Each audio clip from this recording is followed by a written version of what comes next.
Hello guys, कैसे हैं आप लोग। आशा करता हूं कि आप लोग बढ़िया होंगे और बेहतर होंगे। तो दोस्तों, आप सबका फिर से एक नई रिएक्शन वीडियो में स्वागत है और आप सबके बीच में फिर से एक नया वीडियो लेकर आ गया हूं। मैं जिस वीडियो पर रिएक्शन देने वाला हूं ये ध्रुव राठी का है, जो कि नया अभी वीडियो आया है डिटेक्टिव करके और पूरा इंडिया में बहुत तेज़ी से वायरल हो रहा है, क्योंकि इन्होंने सीधे बीजेपी पे एकदम सीधा निशाना तान दिए हैं, जिसपे तानाशाह का आरोप लगाते हैं और ये बोलते हैं कि लोकतंत्र का हत्या है, यानी कि डेमोक्रेसी की हत्या है और इंडिया में तानाशाह चल रहा है। तो आइए इस वीडियो के बारे में एंड में करेंगे बात। पहले देते हैं अपना रिएक्शन। फिर नए हैं तो मेरे चैनल को सब्सक्राइब कर लीजिएगा और बेल आइकन बटन को दबाना मत भूलिएगा। तो let get started this video. नमस्कार दोस्तों, क्या हमारे देश में डेमोक्रेसी खत्म हो चुकी है? ये एक बड़ा सीरियस सवाल है। आप में से कई लोग इस सवाल को सुनकर जवाब देंगे, ऑब्वियसली नहीं। हम जिस पॉलिटिकल पार्टी को चाहें उसको वोट दे सकते हैं। जिस पॉलिटिशियन को सबसे ज्यादा वोट मिलते हैं वो पावर में आता है, तो ऑब्वियसली डेमोक्रेसी तो है हमारे देश में। लेकिन ये सवाल इससे कहीं ज्यादा गहरा है। जो मैं आपको आगे इस वीडियो में आज दिखाने वाला हूं वो काफी शॉकिंग होगा।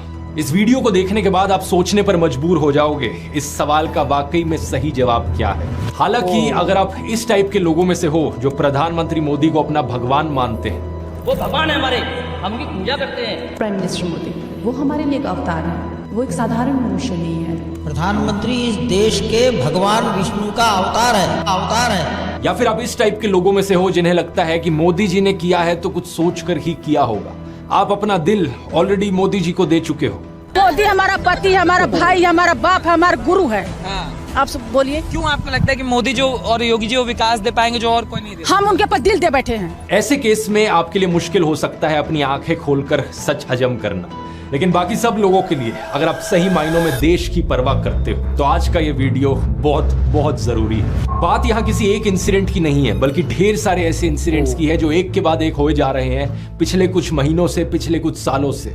वो सारे इंसिडेंट्स जो सिर्फ एक चीज की ओर इशारा करते हैं कि हमारा देश वन नेशन वन पार्टी की ओर आगे बढ़ रहा है। मीडिया से ऑपोजिशन की आवाज को पूरी तरीके से खत्म कर देना, एमएलएस की हॉर्स ट्रेडिंग, इलेक्टेड सरकारों से पावर छीन लेना नए कानून बनाकर, इन्वेस्टिगेटिव एजेंसीज का वेपनाइजेशन, ईडी सीबीआई का प्रेशर बनाकर ऑपोजिशन पॉलिटिशियंस को जेल भेज देना, स्टेट गवर्नमेंट्स की वर्किंग में इंटरफेयर करना गवर्नर्स का इस्तेमाल करके, स्टेट गवर्नमेंट से फंड्स को ही विदहोल्ड कर लेना, जनता से प्रोटेस्ट करने का अधिकार ही छीन लेना और अगर कोई प्रोटेस्ट करे तो उनका टीयर गैस और रबर बुलेट से स्वागत करना, इलेक्टोरल बॉन्ड्स का इस्तेमाल करना अपनी सारी फंडिंग छुपाने के लिए, और अगर कोई ऑपोजिशन का कैंडिडेट इलेक्शन जीत भी जाए तो सीधा सीधा इलेक्शन फ्रॉड करके खुद को जिता लेना। मैं प्रधानमंत्री मोदी से कहना चाहूंगा, थोड़ी मर्यादा रखिए।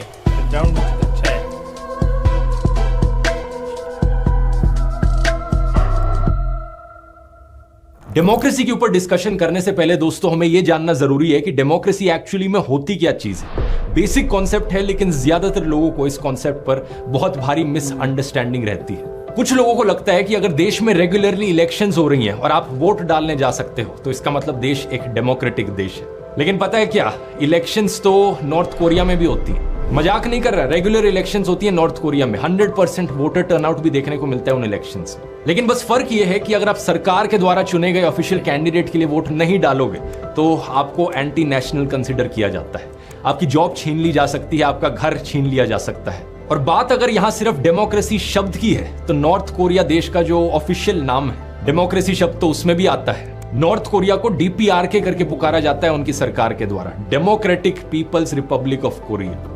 लेकिन सच्चाई क्या है तो ये देश एक डिक्टेटरशिप ही। सिमिलरली रशिया को भी एक डिक्टेटरशिप कंसिडर किया जाता है, लेकिन इलेक्शंस तो वहां भी होती है। बस फर्क ये है कि जो भी कैंडिडेट पुतिन के खिलाफ खड़ा होता है वो किसी ना किसी कारण से कभी उसको डिस्क्वालीफाई कर दिया जाता है, कभी वो अचानक से मार दिया जाता है। तो इससे एक बात साफ हो जानी चाहिए आपको कि सिर्फ इलेक्शंस होने का मतलब ये नहीं कि देश डेमोक्रेसी बन गया। इलेक्शंस फ्री और फेयर होनी चाहिए। फ्री मतलब जनता को आजादी है, जिसके लिए वो वोट डालना चाहे उसके लिए डाल सकते हैं, और फेयर का मतलब अलग अलग कैंडिडेट्स का, अलग अलग पॉलिटिकल पार्टीज के जीतने का एक फेयर चांस है। ऐसा नहीं कि किसी एक पार्टी के पास कुछ ज्यादा ही एडवांटेज हो। हाल ही में चंडीगढ़ म्यूनिसिपल कॉर्पोरेशन की मेयर इलेक्शंस हुई। इन इलेक्शंस में कांग्रेस और आम आदमी पार्टी ने एक अलायंस बनाई थी, जिनके कुल मिलाकर टोटल में 20 वोट बनते थे आउट ऑफ 35। पार्टी के वोट्स को देखकर यह बात क्लियर थी कि ये इलेक्शंस, ये अलायंस ही जीतेगी। लेकिन जब इलेक्शंस एक्चुअली में हुई तो वहां के प्रिजाइडिंग ऑफिसर ने क्या किया, ये बात कोई सीक्रेट नहीं है, आप इसकी सीसीटीवी फुटेज देख सकते हो क्या किया। इन्होंने 8 कांग्रेस और एएपी के वोट्स को इनवैलिड डिक्लेयर कर दिया और ये सीधा सीधा इलेक्शन फ्रॉड जो हुआ यहां पर, इसे सीसीटीवी कैमरा में भी कैप्चर किया गया। इनफैक्ट ये खुद कैमरा की तरफ देखते हुए पकड़े गए। इनकी शक्ल देखो, मतलब जैसे कैमरा की ओर देख रहे हो, ऐसा लग रहा है कि चोरी करते हुए पकड़े गए। और इलेक्शन का रिजल्ट क्या बताया गया कि बीजेपी इन इलेक्शन को जीत गई। इतना खुलेआम इलेक्शन फ्रॉड इससे पहले देश में शायद ही कभी हुआ है। चीफ जस्टिस ऑफ इंडिया ने खुद कहा कि ये सीधा सीधा मर्डर ऑफ डेमोक्रेसी है। हालांकि सुप्रीम कोर्ट ने यहां पर एक ऐतिहासिक फैसला देकर इस इलेक्शन को बचा लिया, लेकिन सवाल ये, अगर यहां एक सीसीटीवी कैमरा ना होता और बैलेट पेपर्स ना होते तो क्या ये चोरी पकड़ी जाती? ये सिर्फ एक उदाहरण है दोस्तों। इससे पहले इस खबर को देखो, 2021 की खबर। असम में एक बीजेपी कैंडिडेट की गाड़ी में एक ईवीएम मशीन पाई गई। इसके बाद इलेक्शन कमीशन को रीपोल ऑर्डर करना पड़ा इस जगह का। लेकिन इतनी पहले की बात करने की जरूरत ही क्या है? इसी महीने की खबर को देख लो। फरवरी 2024, 3 अनजान लोगों ने पुणे में सासवड़ तहसील के ऑफिस से इलेक्ट्रॉनिक वोटिंग मशीन की कंट्रोल यूनिट चुरा ली। क्या मजाक चल रहा है यहां पर? क्या हमारी इलेक्शंस यहां फ्री और फेयर तरीके से हो रही हैं? इलेक्शन कमीशन एक ऑर्गेनाइजेशन है जिससे एक्सपेक्ट किया जाता है कि फ्री एंड फेयर इलेक्शंस वो देश भर में कंडक्ट करवाएगा, लेकिन इलेक्शन कमीशन को ही एक्यूज किया गया है कि वो पार्शियल है और बायस्ड है। ये एक्यूजिशन बहुत पुराना है। सबसे पहले बीजेपी पॉलिटिशियन नरेंद्र मोदी ने यह आरोप लगाया था। सही सुना आपने, मई 2014 की इलेक्शन से पहले नरेंद्र मोदी ने इलेक्शन कमीशन पर यह आरोप लगाया था। हालांकि वो इसके बाद हुई इलेक्शंस को जीत गए थे, लेकिन पिछले 10 सालों में इलेक्शन कमीशन पर इतने आरोप लगाए गए हैं कि प्रशांत किशोर ने तो खुद ही कह दिया कि इलेक्शन कमीशन बीजेपी की एक्सटेंशन है। उनका कहना है कि उन्होंने इतना पार्शियल और बायस्ड इलेक्शन कमीशन आज तक नहीं देखा। इस कमीशन ने हमेशा रूल्स को बेंड करने की कोशिश करी है, इस तरीके से स्केड्यूल बनाने की कोशिश करी है इलेक्शंस का कि फायदा हमेशा बीजेपी को पहुंचे। इलेक्शन कमीशन ने बड़ी क्लियर डायरेक्शंस दे रखी हैं कि इंडियन आर्मी का नाम कभी भी नहीं इस्तेमाल किया जा सकता पॉलिटिकल कैंपेन्स में। लेकिन प्रधानमंत्री मोदी ने 2019 की इलेक्शन से पहले बड़ी ही बेशर्मी से वोट्स मांगे मार्टियर्स के नाम पर, एयर स्ट्राइक्स के नाम पर। मैं मेरे फर्स्ट टाइम वोटर से कहना चाहता हूं कि आपका पहला वोट पुलवामा में जो वीर शहीद हुए, उन वीर शहीदों के नाम आपका वोट समर्पित हो सकता है क्या? उत्तर प्रदेश के चीफ मिनिस्टर आदित्यनाथ तो इस हद तक पहुंच गए कि उन्होंने इंडियन आर्मी को मोदी जी की सेना बुला दिया।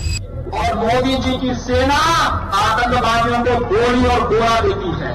अब इस चीज को लेकर जब इलेक्शन कमीशन में कंप्लेन दर्ज करी गई, 21 दिन तक कोई एक्शन नहीं लिया गया और 21 दिन के बाद इलेक्शन कमीशन ने अपनी क्लीन चिट दे दी। रूल्स क्लियरली लिखे हैं, उन्हें वायलेट किया जा रहा है, लेकिन फिर भी क्लीन चिट। ये इकलौती क्लीन चिट नहीं है। प्रधानमंत्री मोदी को कम से कम 4 अलग अलग केसेस में ऐसी क्लीन चिट्स मिली है। अमित शाह ने राहुल गांधी की कॉन्स्टिट्यूएंसी को पाकिस्तान से कंपेयर किया था। यह भी करना रूल्स के खिलाफ है, लेकिन इलेक्शन कमीशन ने इसमें भी क्लीन चिट दे दी।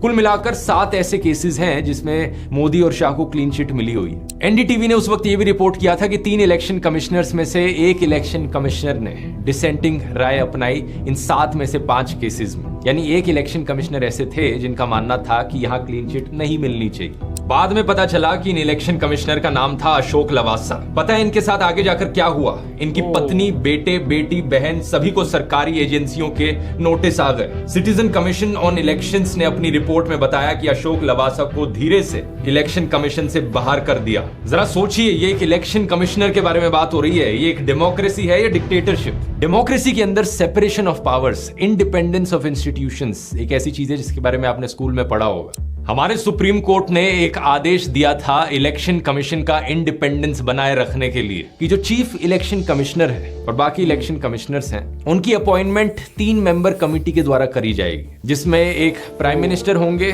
दूसरे ऑपोजिशन के लीडर होंगे और तीसरे चीफ जस्टिस ऑफ इंडिया खुद होंगे। ऐसा करने से यह इंश्योर किया जा सके जो इलेक्शन कमिश्नर अपॉइंट किया जा रहा है वो सही मायनों में इंडिपेंडेंट होगा, एक तरफ बायस नहीं होगा।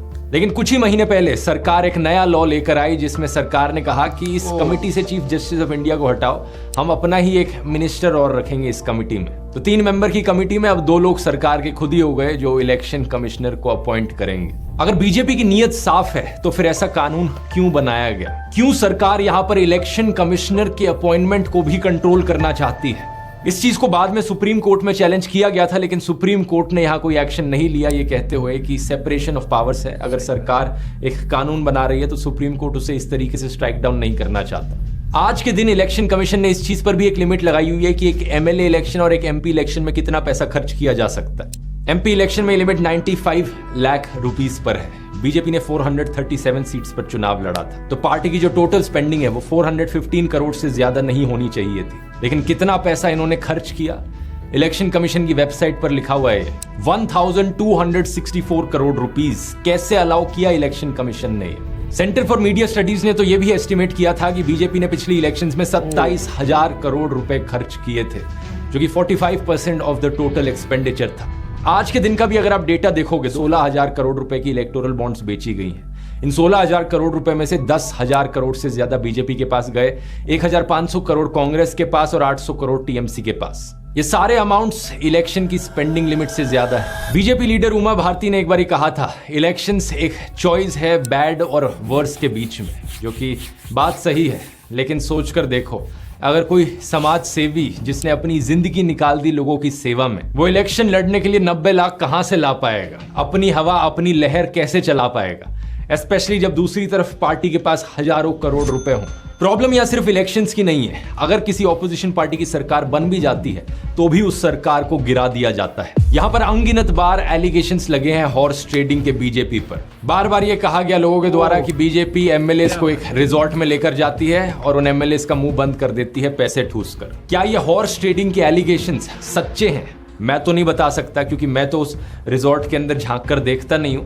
लेकिन आप खुद ही सोच लो, रिजॉर्ट के अंदर वो सारे एमएलएस बैठकर लूडो तो खेलेंगे नहीं। ऐसी चीजों में इन्वेस्टिगेशन करने का काम है इन्वेस्टिगेटिव एजेंसीज का। लेकिन सारी इन्वेस्टिगेटिव एजेंसीज अगर एक पॉलिटिकल पार्टी के इशारों पर नाचें तो इन आरोपों को कौन इन्वेस्टिगेट करेगा? अब ये सोचो, इन एमएलएस के घर पर क्या कहानी चलती होगी। जो नेता इन एमएलएस को खरीद कर घर आया है, अपने बीवी बच्चों को क्या कहता होगा? अरे कहाँ हो जी, जल्दी आओ, बहुत बढ़िया खुशखबरी लेकर आया हूं, जनता की आवाज को दबाकर आया हूं, लोकतंत्र का गला घोट कर आया हूं, लाओ जी लाओ, मिठाई लाओ। और दूसरा एमएलए जो बिक गया है कुछ करोड़ पैसों के लिए, वो अपने घर में जाकर क्या कहता होगा? ये देखो मेरे बच्चों, कितना सारा पैसा लाया हूं, भारत माता के दामन पर आज हॉर्स ट्रेडिंग का दाग लगाकर आया हूं, लो मिठाई खाओ। ऐसे नेताओं पर काफी गुस्सा आता है, लेकिन साथ ही दया भी कि ये कितने मिजरेबल हैं, कितने नीचे गिरे हुए हैं। अच्छा, पैसे का लालच दिखाना और हॉर्स ट्रेडिंग करना तो सिर्फ एक तरीका है। इससे नहीं माना कोई एमएलए तो दूसरा तरीका है इन्वेस्टिगेटिव एजेंसीज, ईडी का इस्तेमाल करना,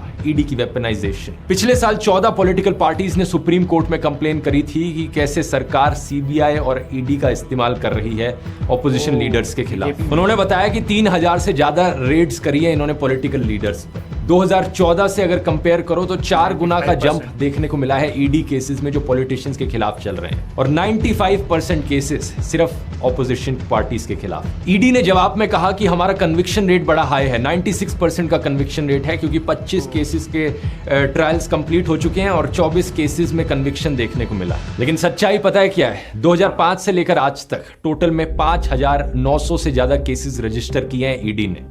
ट्रायल सिर्फ 25 केसेस में हुआ है, कन्विक्शन सिर्फ 24 केसेस में, यानी कि सिर्फ 0.5% केसेस काम के निकले। जब भी किसी ऑपोजिशन पॉलिटिशियन पर करप्शन का आरोप लगता है और वो बीजेपी ज्वाइन कर लेता है, अचानक से वो साफ हो जाता है, सारे केसेस उसके खिलाफ ड्रॉप कर दिए जाते हैं। किसी ने इसके ऊपर एक पोएम भी लिखी थी, washing powder Modi, washing powder Modi, झूठ और फरेबी सब छुप जाए, संगीन आरोप अभी चुटकी में मिट जाए। हिमंता बिस्वा शर्मा जब वो कांग्रेस में थे पहले, उन पर आरोप लगा था शारदा चिट फंड स्कैम का। सीबीआई ने उन्हें क्वेश्चनिंग के लिए बुलाया नवंबर 2014 में, और 2015 में जब से उन्होंने बीजेपी ज्वाइन करी है, 7 और एलिगेशंस लगे हैं उनके ऊपर करप्शन के।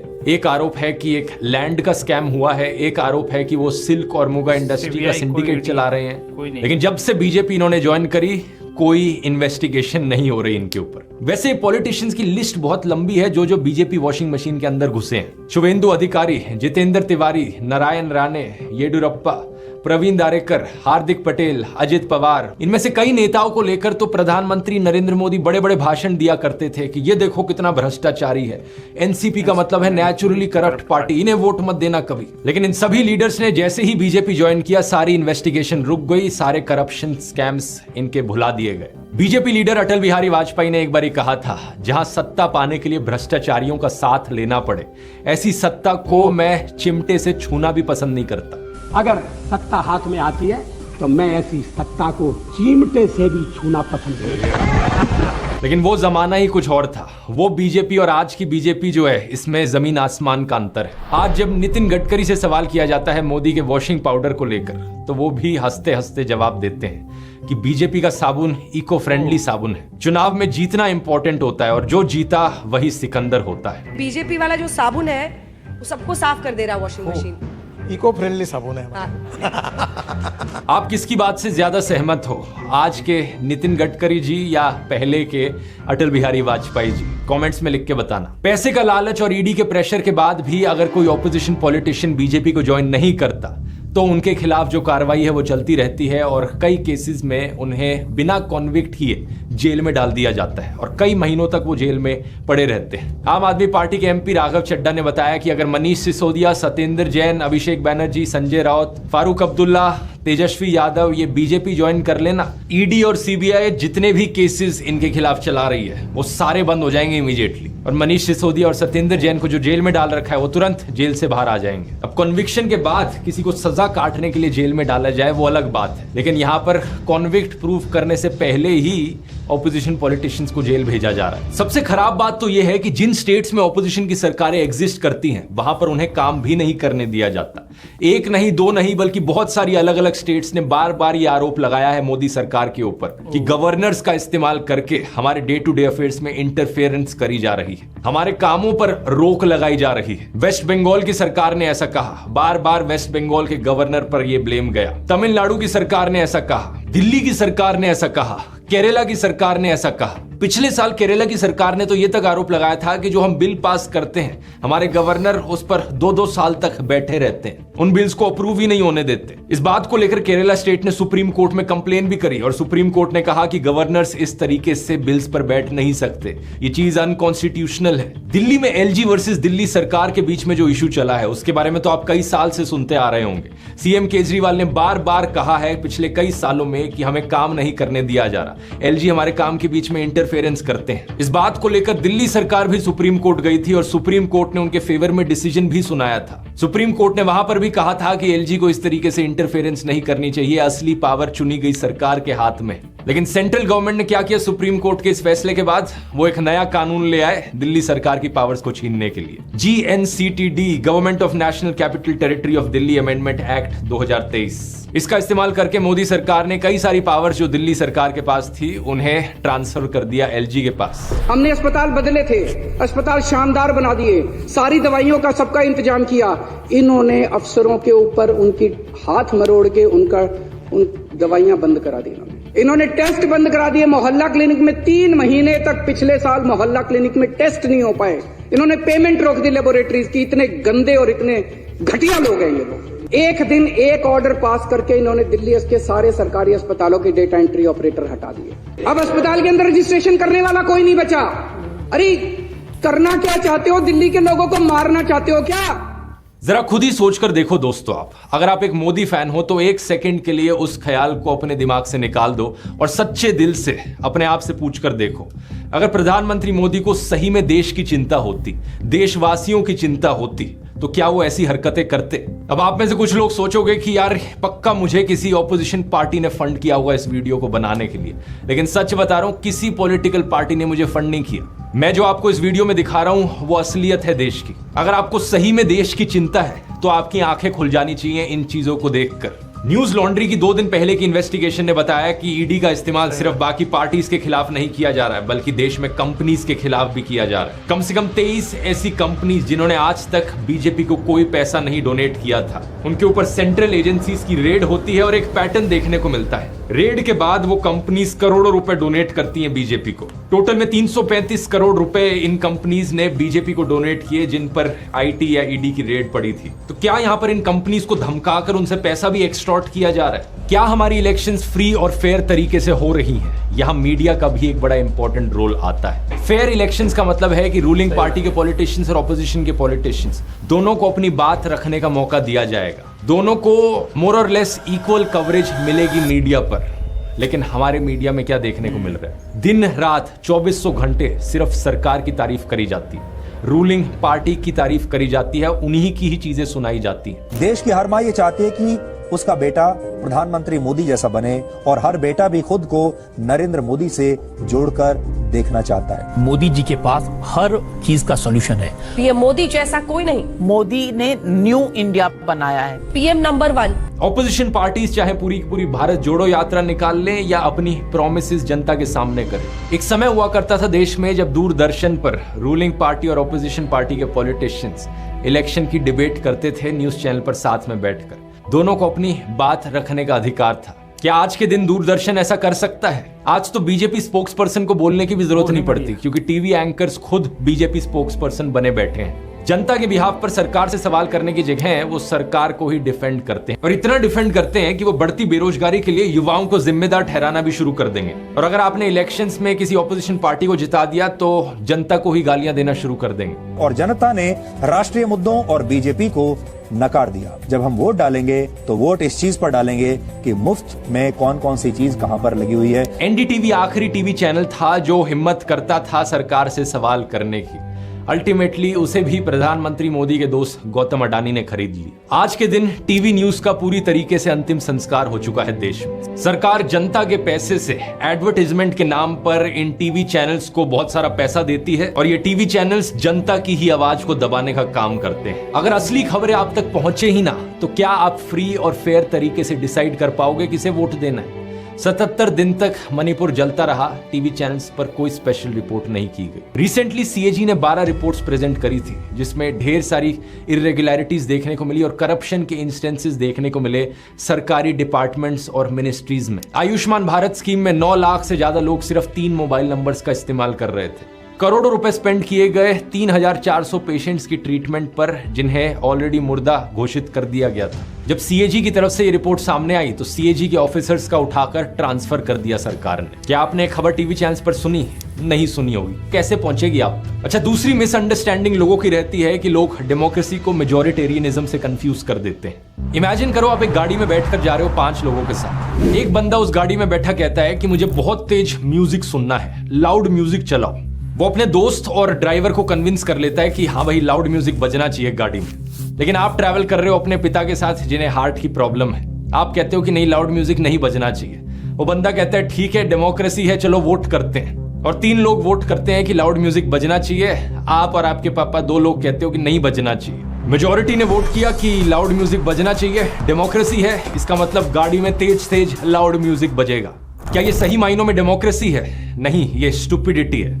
इसका एक रियल लाइफ में छोटे स्केल पर एग्जांपल दूं तो एक गुड़गांव की सोसाइटी से इस सर्कुलर को देखिए। Dear residents, this is to inform you that 2 wheeler not permitted inside our society as per decision of the management. मतलब सोसाइटी के अंदर सिर्फ गाड़ियां जाएंगी लेकिन स्कूटर्स और मोटरसाइकिल्स नहीं जा सकती। खुलेआम डिस्क्रिमिनेशन देखो। भाई जो मैनेजमेंट है, RWA वाले हैं, उन्हें लोगों ने ही तो इलेक्ट किया है। तो आपको अगर ये रूल पसंद नहीं आ रहा आप चुप बैठे रहो, क्योंकि मेजॉरिटी लोगों का यहाँ पर कंसेंट है। उन्होंने ही RWA वालों को इलेक्ट किया है। जो लोग डेमोक्रेसी और मेजॉरिटेरियनिज्म को कंफ्यूज करते हैं एक दूसरे से, उनकी यही सोच होगी। ये सिर्फ एक सोसाइटी की बात नहीं है, ढेरों सोसाइटीज हैं ऐसी देश भर में जहां पर एक से बढ़कर एक स्टूपिड रूल्स आपको देखने को मिलेंगे। 2019 के इस आर्टिकल को देखिए। एक बैंक एम्प्लॉय कह रही है कि उनकी बहन को कोई अपार्टमेंट रेंट पर ही नहीं मिला क्योंकि बहुत सी RWAs ने उन्हें ब्लैकलिस्ट कर दिया सिर्फ इसलिए क्योंकि उनकी बहन एयर हॉस्टेस थी।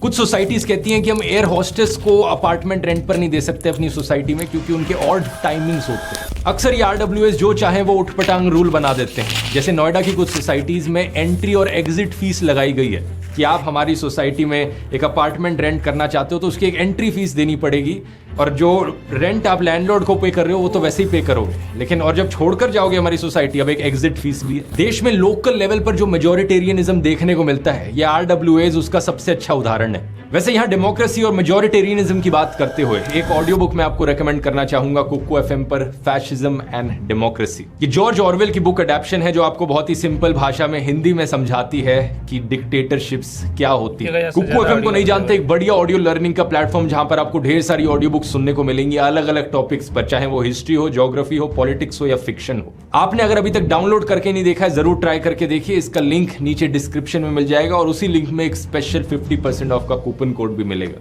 यहाँ इनका धन्यवाद इस वीडियो को स्पॉन्सर करने के लिए। अब टॉपिक पर वापस आते हैं। कुछ लोगों की यही सोच रहती है पॉलिटिशियंस और सरकारों को लेकर भी कि एक बारी हमने पॉलिटिशियंस को इलेक्ट कर दिया, वो पावर में आ गए तो वो जो चाहे वो रूल बना सकते हैं। हमारे कॉन्स्टिट्यूशन के प्रीएम्बल पर 4 शब्द बड़े क्लियरली लिखे हुए हैं, लिबर्टी, इक्वालिटी, फ्रेटर्निटी और जस्टिस।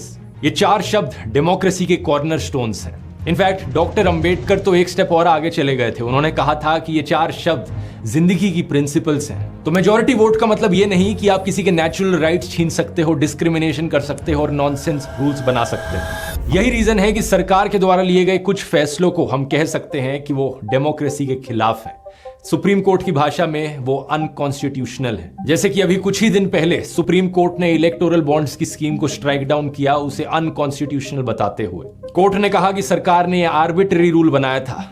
ये इलेक्टोरल बॉन्ड्स की स्कीम क्यों अनकॉन्स्टिट्यूशनल थी और जनता के खिलाफ थी, इसकी बात मैंने पिछले कई वीडियोस में करी है। तो ये एक बहुत अच्छी चीज है कि सुप्रीम कोर्ट ने थोड़ा लेट फैसला लिया, लेकिन कम से कम सही फैसला लिया यहां पर डेमोक्रेसी और जनता के फेवर में। लेकिन सरकार को अकाउंटेबल ठहराने का काम सिर्फ सुप्रीम कोर्ट का नहीं है। एक असली डेमोक्रेसी में ये काम ऑपोजिशन का भी है, मीडिया का भी है, सिविल सोसाइटी का भी है और जनता का भी है। और इसी रीजन से आरटीआई जैसे मैकेनिज्म्स एग्जिस्ट करते हैं, राइट टू इंफॉर्मेशन एक्ट, जिससे कि हमें डेटा मिल पाए सरकार के बारे में।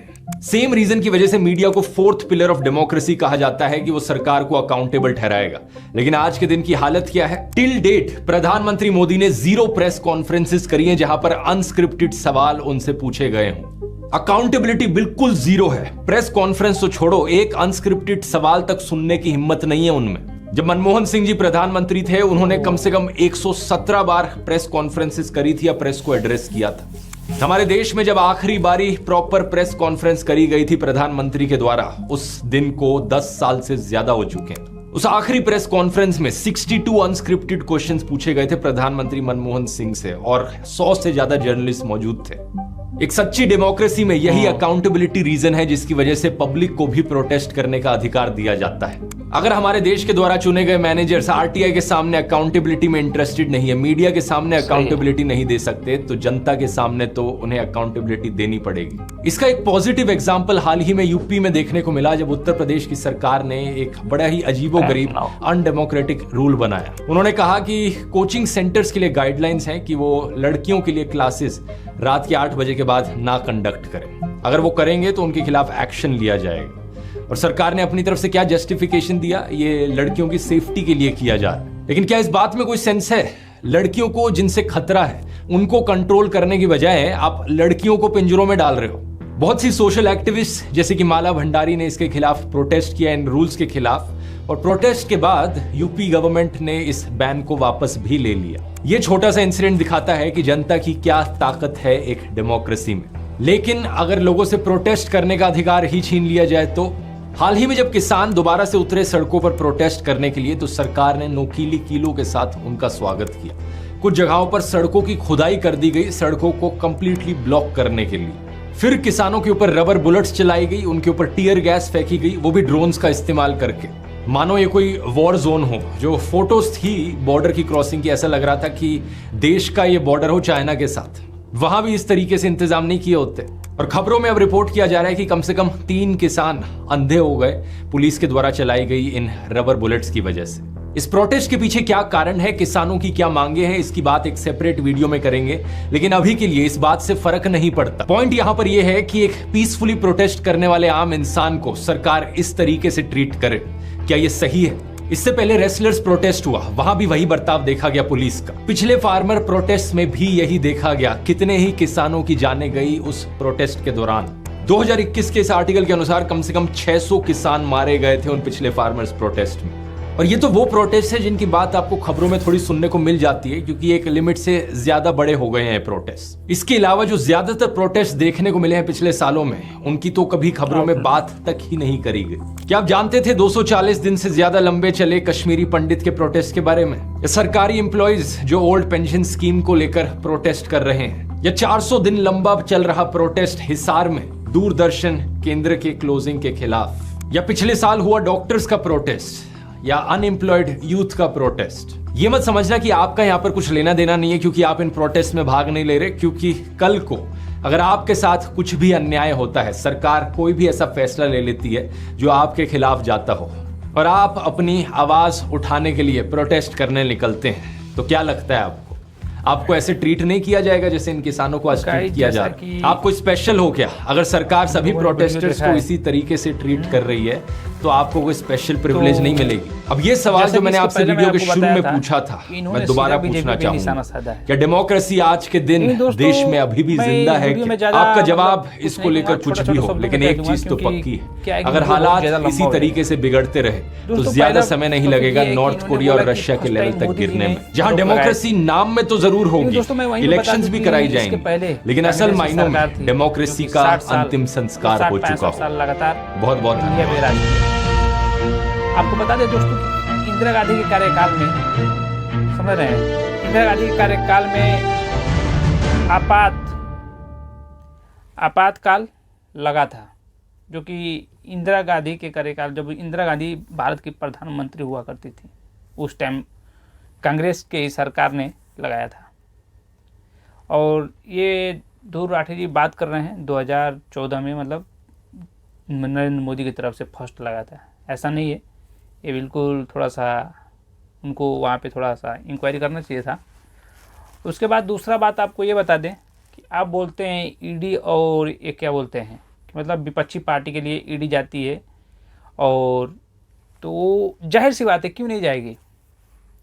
अगर हम हैं, हमारे पास वो सिस्टम है, अगर आप हमसे विपक्ष में हैं तो आपके लिए भी मतलब वो बनता है कि आप गलत काम ना, हमारा मतलब वो बनता है सिस्टम कि मैं आप पे हमेशा निगरानी रखूं कि आप कोई गलत काम ना करें, आप कुछ घोटाला ना करें, कुछ गड़बड़ी ना करें। आप विपक्ष वाले भी निशाने रखते हैं सामने वाले पे, लेकिन क्या उनके पास पावर? तो भाई जो पावर में रहेगा, चाहे आप हो या हम हैं, अपने वाले तो करेंगे ही, लेकिन उसमें अपने वाली करने की क्या बात है? जांच हो रहा है, इंक्वायरी हो रही है, अगर निकल जा रहा है तो भाई जेल में नहीं जाओगे, आपके ऊपर कार्रवाई तो किया ही जाएगा ना। तो ये यहाँ पे थोड़ा सा एक माइनस पॉइंट हो जाता है ध्रुव राठी की तरफ से। ऐसा नहीं है कि मतलब आप बीजेपी में आओगे तो मतलब आप पे नहीं इंक्वायरी होगा। फिर वो मान लीजिए आप अपने ही घर पे, अपने घर पे कोई होता है तो हमको पूरी जानकारी रहती है ना, भाई ये मेरे घर का, ये मेरा भाई है तो वो कैसा बिहेवियर है, ये है तो इसका कैसा बिहेवियर है, पूरा नॉलेज रहता है। तो ईडी क्या ले डाले जब हमको खुद मालूम है। तो अब विपक्षी पार्टी में क्या सिस्टम है, वो लोग कैसे कार्य कर रहे हैं, नहीं नॉलेज रहता है, तभी तो वहाँ पे मतलब इंक्वायरी के लिए आदमी जाता है। तो ये बात ये रह गई। इसके पहले आप लोग बोलते हैं कि बीजेपी, जैसे कि इनके कहने का मतलब बीजेपी तानाशाह, मतलब तानाशाह शासन जैसे डेमोक्रेसी की हत्या है। लेकिन मेरे को एक समझ में ये बात नहीं आ रही कि ठीक है वो लोकसभा चुनाव मतलब प्रधानमंत्री जीते हैं, लेकिन बीजेपी बोल रहे हैं कि बीजेपी मतलब पूरा मतलब इंडिया में छा गया है। तो बीजेपी कितने राज्यों में है? मेरे को तो जहाँ तक नॉलेज है कि 6 राज्य मतलब बीजेपी बस जीती है। उसके बाद तो अनदर राज्य में बस वो गठबंधन है, दूसरी सरकार और बीजेपी सरकार मतलब गठबंधन करके है। तो कहाँ ज़्यादा मतलब वो है, ये लोकतंत्र ही तो है।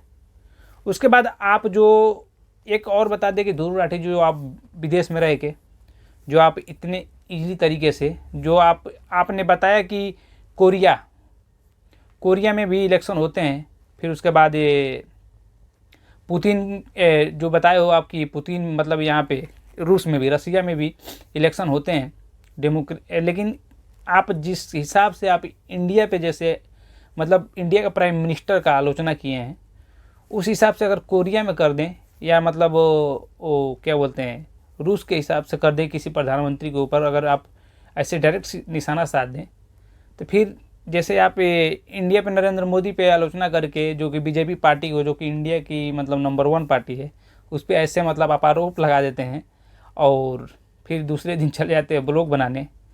तो ये अगर उस पे करते हैं, रूस पे करते या उस पे बोलते हैं कोरिया पे करते, तो शायद ब्लॉग बनाने नहीं जा पाते, शायद आप थोड़ा दिक्कत में आ जाते। ठीक है दोस्तों, फिर आते हैं वहीं पे तीसरी पॉइंट। जैसा कि इन्होंने बोला है कि मतलब दिल्ली में जैसा कि केजरीवाल जी ने मतलब दोस्तों इनका कुछ वीडियो ट्वीट किया था अपने ट्विटर पे। ये मतलब बोले नहीं, मैं बता रहा हूँ, ट्विटर पे अपना ट्वीट किया था, उसके बाद ट्विटर हैंडल पे, उसके बाद उन्होंने सुप्रीम कोर्ट में जाके मतलब उसको डिलीट किया था, डिलीट करके उन्होंने माफ़ी मांगी थी।